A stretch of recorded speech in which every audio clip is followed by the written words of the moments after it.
കൊച്ചിയിൽ ഒരു ചെറിയ തുറമുഖമുണ്ട്. ആ തുറമുഖം ഇനിയും വളർത്തിയെടുക്കാനായിരിക്കണം എൻ്റെ സങ്കുചിത മനസ്ഥിതി ഉണ്ടെങ്കിൽ എനിക്ക് വരേണ്ടത്. ഞാനൊരു ഭാരതീയനാണ്. ഈ ഭാരതത്തിൻ്റെ ഗേറ്റ് വേ ഓഫ് ഇന്ത്യയായി മാറാൻ പൂർണ്ണമായിട്ടും പറ്റുന്ന ഒരു പ്രകൃത്യ ഉള്ള ഒരു തുറമുഖമാണ് വിഴിഞ്ഞം. ഇവിടെ ഡ്രഡ്ജിങ് വേണ്ട, ഉറപ്പുള്ള പാറക്കെട്ടുകൊണ്ട് കെട്ടിയിരിക്കുന്നതാണ് അതിൻ്റെ കര.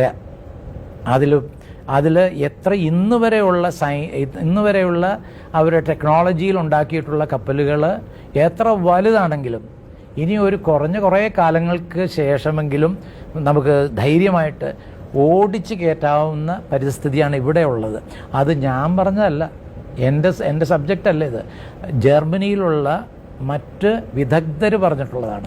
ഇത്രയും ഒരു പ്രകൃതിക്ക് അനുയോജ്യമായിട്ട് ഇതിനു വേണ്ടിയിട്ട് സൃഷ്ടിച്ചിട്ടുള്ള ഒരു സ്ഥലത്തെ നിങ്ങൾ മറന്നുപോയല്ലോ. ഞാൻ എന്തിനാ പറയുന്നതെന്ന് വെച്ചാൽ, കൊച്ചിയിലെ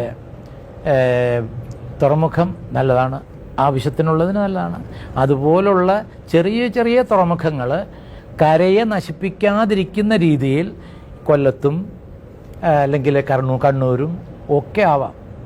പക്ഷേ മെയിൻ തുറമുഖം നമ്മളുടെ വിഴിഞ്ഞമായിരിക്കണം. എന്തിനാണെന്ന് വെച്ചാൽ, എല്ലാ തരത്തിലും ഒരു തലത്തിലും വർഷങ്ങളിൽ ഇപ്പോൾ കൊച്ചി വലുതാക്കണമെന്നൊരാവശ്യം വന്നിട്ടുണ്ട്. എന്താണ്? അതിന് ആഴം പോരാ. ഇതിൽ വരാവുന്ന ഭവിഷ്യത്തുകൾ എന്തെന്ന് വെച്ചാൽ, 400 മേലെയോ കോടി ഒരു വർഷത്തിൽ ചെലവ് ചെയ്യണം ഡ്രഡ്ജ് ചെയ്യാൻ.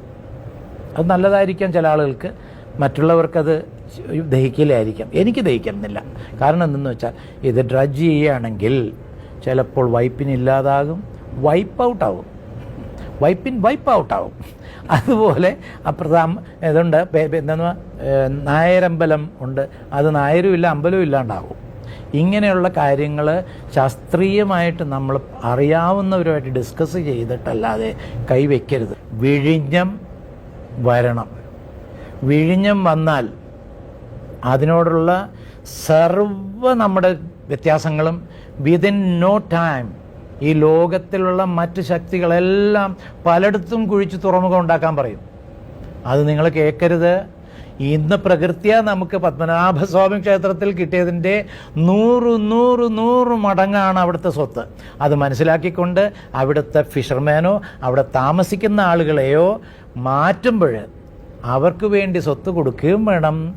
ഈ വിഴിഞ്ഞത്തിൽ അവർക്ക് ഷെയർ ഉണ്ടാകുകയും വേണം. അവരുടെ കുടുംബമായിട്ട് അതിൽ നിന്നൊരല്പമെങ്കിലും ഷെയർ കിട്ടിയിരിക്കണം അവർക്ക്.